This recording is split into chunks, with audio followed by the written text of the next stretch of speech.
বাজারে যুক্তরাজ্য বিএনপির নেতৃত্বে প্রবাসী বাংলাদেশি হাজার হাজার নেতাকর্মী এখানে জমায়েত হয়েছেন। একটি মাত্র কারণ, বাংলাদেশে গণতন্ত্র পুনরুদ্ধারের যে আন্দোলন বাংলাদেশে গণতান্ত্রিক নির্বাচনের দাবিতে আজকে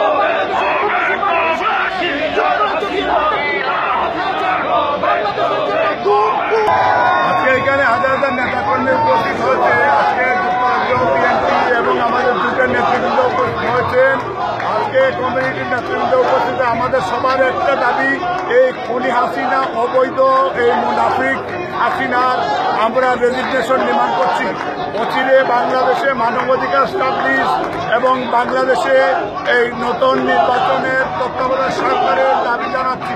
আজকে ইন্টারন্যাশনাল কমিউনিটিকে আমরা আজকে আবেদন জানাচ্ছি যে এই খুনি হাসিনাকে ব্রিটিশ সরকার যেন কোনোভাবেই সহযোগিতা না করে, এবং আমরা চাই ইমিডিয়েটলি তত্ত্বাবধায়ক সরকারের মাধ্যমে বাংলাদেশে মিড টার্ম ইলেকশন দেওয়ার জন্য। এবং আজকে দেখেন সেখানে হাজার হাজার নেতা কর্মী উপস্থিত আছে। আমাদের সবার দাবি, আজকে খুনি হাসিনাকে আমরা যুক্তরাজ্যের মাটিতে অবাঞ্ছিত ঘোষণা করেছি। আমরা তাকে কোথাও সভা সমিতি করতে দিব না, এবং আজকে ফ্রন্টে দিয়ে তাকে ঢুকতে আমরা দিব না। এটা আমাদের শপথ। Thank you.